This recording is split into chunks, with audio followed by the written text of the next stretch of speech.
It was a rainy evening. I was stuck in traffic, frustrated, late for a meeting. My phone buzzed, Mom calling. I ignored it. I was tired. I'd had a rough day. I thought, I'll call her later. It can wait. A few minutes later, she called again. This time, I picked up. Hello, I said, irritated. There was silence. Then her voice, soft, almost trembling. I just wanted to say, I'm proud of you, and I love you so much. I paused. Mom, is everything okay? She didn't answer right away. Then she said something that still haunts me. No matter what happens, always remember I'll be with you. Hourglass not done the sudden goodbye.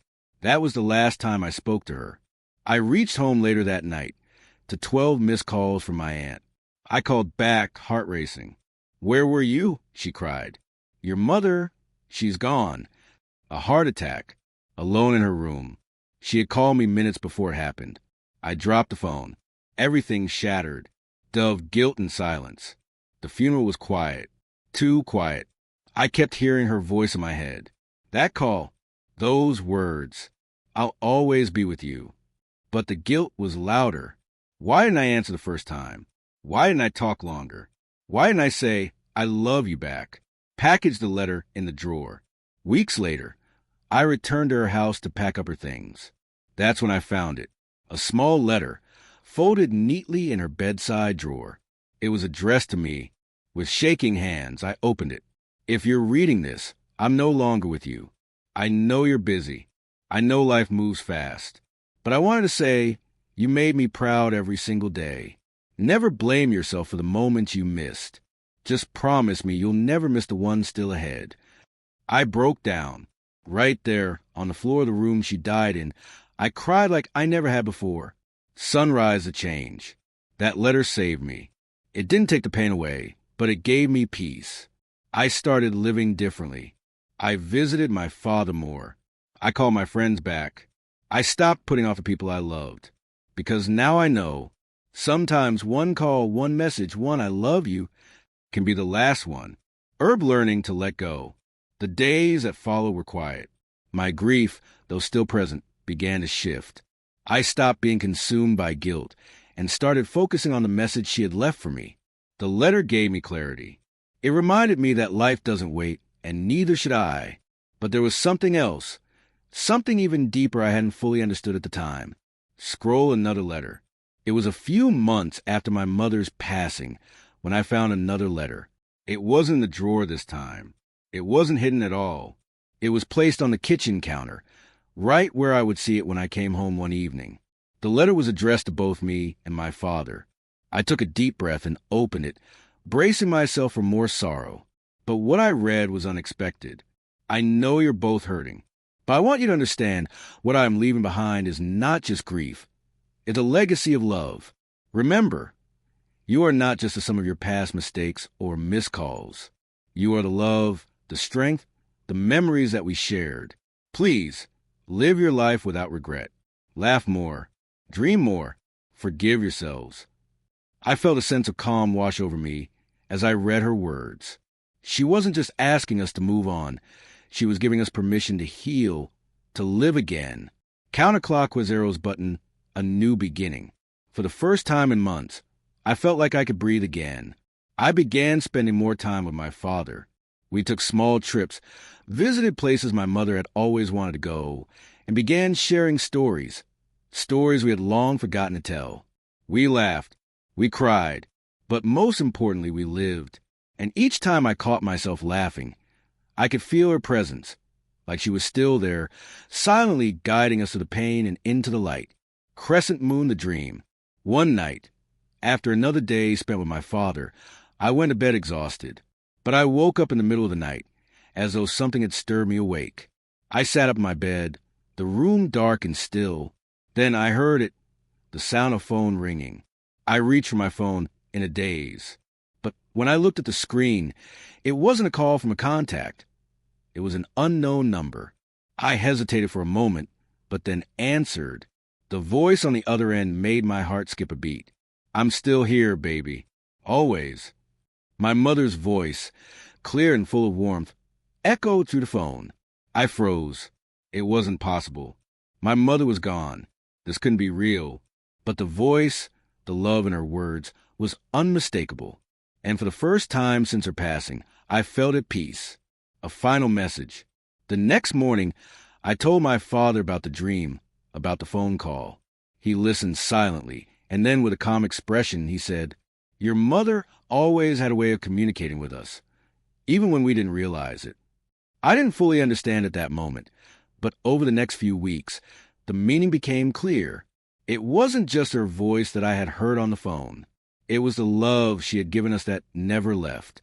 It was in the quiet moments, in the small acts of kindness, in the strength we found in each other. Clapperboard full circle. And so, life went on. I continued to live without fear, without regret. I started calling my loved ones more, never taking a single moment for granted, because now I truly understood what my mother meant. One last phone call can change everything, not just in the moment, but in the way it shapes the rest of your life. Her final words gave me the strength to move forward, to honor her legacy not in sorrow, but in joy. I kept my promise, to live, to laugh, to love without limits. After that night, everything began to change. The phone call, although it could have just been a dream, felt too real.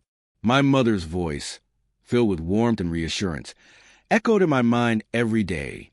It wasn't just a sound that stayed with me, but the way it made me feel at peace at home, a struggle with the unknown. But with peace came confusion. Was it really her? Could I have just imagined it? Or was there something more at play? The days blurred together. But I found myself drawn to my mother's things more and more. The old family photographs, her favorite books, and that small wooden box she always kept beside her bed, locked and hidden. One evening, while going through her personal belongings, I finally opened that box. Inside were old letters from my mother's youth, poems she had written when she was younger, and a photograph that caught my attention. It was a picture of her when she was young, holding a baby. But the baby wasn't me. It was a boy, one I didn't recognize. I froze. Why hadn't I ever seen this photo before? The mystery of the photo. The photograph haunted me for days. My mind raced with questions. Who was this boy? Why had my mother never spoken about him? Was it possible that there was something in her past she had kept hidden from me? Driven by curiosity, I approached my father. He looked at the photo, his expression changing immediately. "That's your brother," he said softly. "Your mother never told you because we lost him when he was just a baby." My heart skipped a beat. A brother? How could I have never known? He explained that my mother had a son before me. He had passed away when he was just a few months old due to an illness. My mother had never really gotten over the loss, and I now understood why she had always been so protective, so affectionate toward me. But the more I thought about it, the more I realized there was something strange about the timing of everything. Why had she hidden this from me? And why had she never mentioned him when she was alive? The return of the voice. A few more days passed, and the phone call lingered in my mind. Was my mother trying to tell me something? One evening, after an overwhelming day of emotions, I was sitting alone at my desk when the phone rang again. It was the same unknown number. My heart raced. I almost didn't want to answer, fearing the guilt would overwhelm me again. But I picked it up. "Mom," I whispered. There was a long pause before a voice spoke, calm, yet distant. "I never wanted to leave you with unanswered questions, my love." The voice was unmistakably hers, but this time it wasn't the same soothing tone. It sounded more urgent. "Look deeper. The answers are in the places you never thought to look." Before I could respond, the line went dead. I stared at my phone, my mind spinning. What did she mean? The answers are in the places you never thought to look. What could that mean? The hidden secret. That night, something within me clicked. The photograph. The mysterious letter. The unanswered questions. I rushed back to the box with her letters and photos. There had to be something more. I began sorting through the papers when I found another letter, one that was addressed to me, but it wasn't one I had read before. It was written long before her passing, dated just a few months prior. I opened it with trembling hands. "If you are reading this, then I know I've already left. But there's one thing I must share with you, something I kept hidden my entire life. You have a brother. His name was Aaron. He died when he was very young, but I couldn't bear to talk about him because it hurt too much. But I want you to know that I didn't just lose him. I lost a piece of myself that I could never recover. And now, I leave it to you to heal the part of me that is still broken. I dropped the letter. My heart pounded. Was my mother telling me something more profound than I could understand? Was I supposed to find this out? A journey into the past. I went to the local library the next morning. There, I found old records, documents, and even an article about my brother Aaron's death. The same illness, the same heartbreaking tragedy. But there was a detail that stood out in the article. Something about an unusual connection between my mother's family and a mysterious benefactor. I dug deeper. I needed to know more. The more I uncovered, the more questions arose. It turned out that the benefactor had been someone from my mother's past, someone who had promised to help her family if they ever needed it. But there was something darker about this person's involvement. The shocking discovery. I finally traced the benefactor's name back to a distant relative, an aunt of my mother's who had passed away years ago. I visited her old house, which was now abandoned. Inside, I found boxes of old letters, journals, and documents.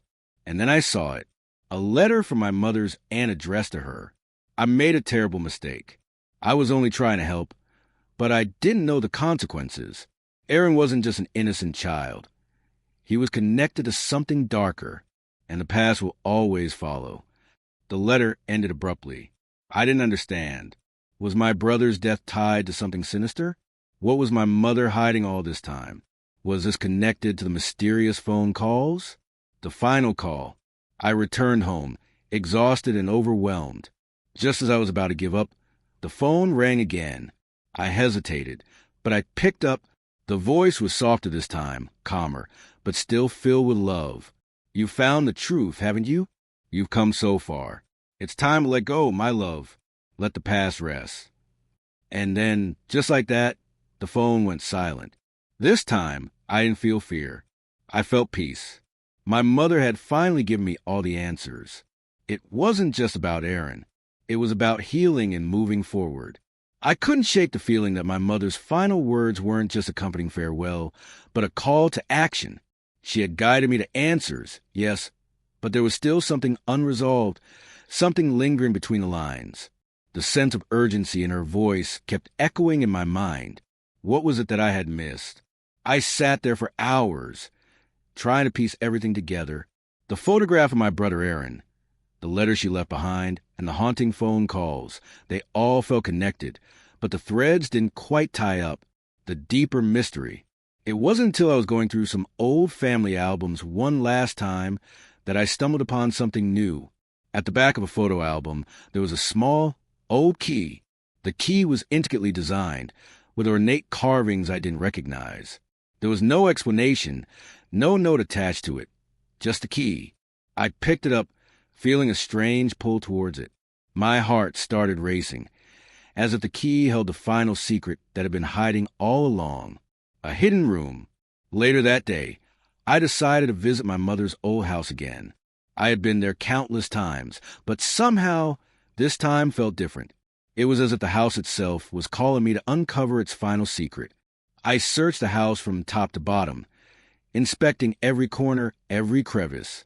It wasn't until I went into the basement that I noticed something odd. There, behind a stack of old boxes, was a wooden door, one I had never noticed before. The door was locked. My heart thudded as I pulled out the old key. The door creaked open, revealing a small room. It was dark, the only light coming from a crack in the floorboards above. But as I stepped inside, my eyes immediately landed on a large chest in the corner of the room, dusted with years of neglect. I approached it cautiously, the weight of anticipation pressing down on me. The chest was old, but the lock appeared to be newer. I pulled the key from my pocket again, and to my amazement, it fit into the chest lock as well. The truth revealed. Inside the chest, I found journals, photographs, and a few strange artifacts. Among them was a thick, leather-bound journal. I opened it, and the first entry sent a chill down my spine. I've been keeping this secret for years. I can't hold it in any longer. Aaron's death wasn't just an accident. It was part of something bigger. I couldn't tell you. I couldn't bring myself to. But now, I need you to know the truth. My hands shook as I continued reading. The journal revealed something I had never imagined.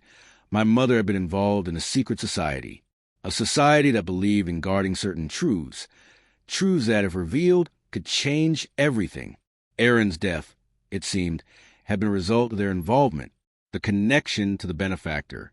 The journal continued to explain how my mother and her family had become entangled with this group years ago.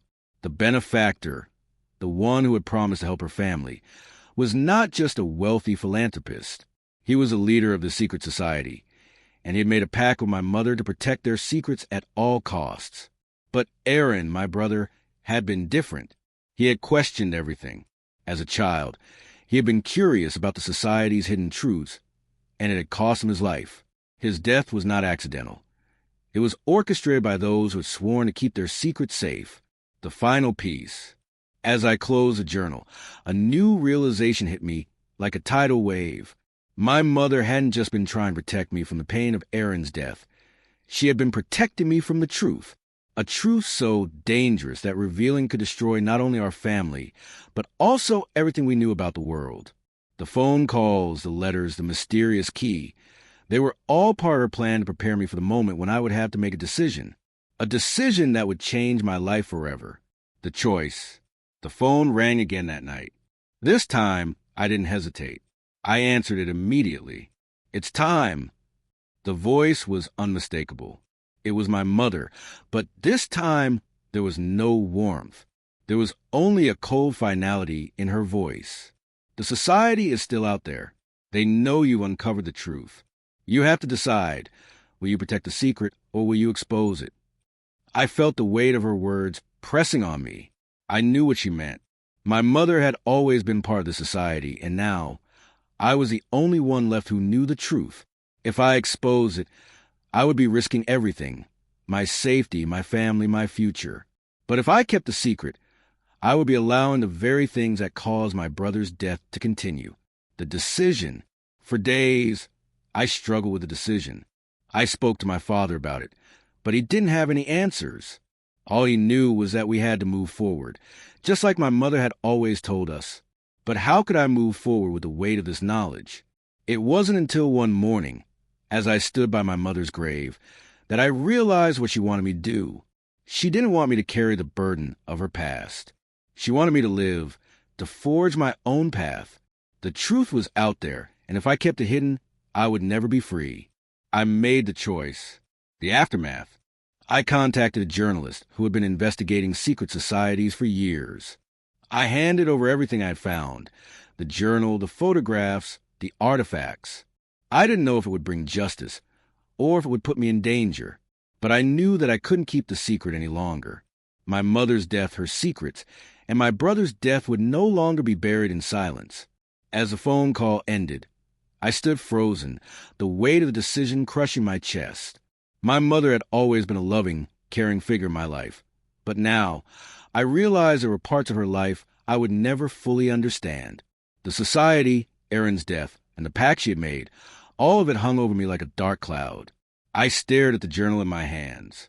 My mother's words echoed in my mind. You have to decide. Will you protect the secret or will you expose it? The depth of the secret. I thought back to the phone call, to her voice, the way she sounded as if she knew this moment would come. She had prepared me. But what did it all mean? Why had she kept this secret for so long? Was I supposed to join this mysterious society to protect my family, or was I meant to bring it all crashing down? My mind raced with countless possibilities. I had learned about my brother Aaron, the strange benefactor, the society my mother had been involved in, and now I was the last one who could either keep their dark secret or reveal it to the world. I couldn't ignore the voice in my head, the one telling me that the truth needed to come out. But what if I was putting myself in danger? What if exposing this truth was more than just uncovering a family secret? It could be unleashing something far worse. A decision in the dark. The days that followed were a blur. I spent sleepless nights trying to decide what to do. I knew I couldn't live with this burden for long, and yet the stakes were too high. It wasn't just about me anymore. It was about my mother's legacy, my brother's death, and what would happen if I made the wrong choice. One evening, in a moment of desperation, I decided to visit the mysterious benefactor's mansion. The society's leader had always been a shadowy figure, but I needed answers, and I needed them now. There was no way I could make a decision without understanding the full scope of what I was dealing with. The mansion was located on the outskirts of town, a large, imposing structure that seemed almost otherworldly. I had passed by it countless times, never thinking much of it. But now, it felt like the place where all of this had started, the place where I might finally find the truth. The benefactor's mansion. I arrived at the mansion late at night. The iron gates creaked as I pushed them open, feeling a chill run down my spine. The air was thick with tension. There was something about this place that didn't sit right with me, but I was determined to find the answers. As I approached the front door, I heard footsteps behind me. I turned, but no one was there. The hairs on the back of my neck stood up. Someone or something was watching me. I rang the doorbell, and after what seemed like an eternity, the door creaked open. An elderly man stood in front of me, his face wrinkled, his eyes cold and calculating. "You shouldn't be here," he said, his voice gravelly. "I need answers," I said, my voice firm despite the fear that churned in my stomach. The man's eyes flickered with recognition, and then, without another word, he stepped aside, letting me in. The truth unveiled.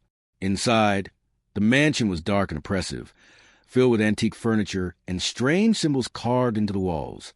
I felt like I had stepped into a different world, one that was far removed from anything I had ever known. The man led me to a study, where he gestured for me to sit. "You want to know about your mother, don't you?" he asked, his voice low. I nodded. I need to understand everything. The man sighed deeply and took a seat across from me. "Your mother was part of something far bigger than you ever realized.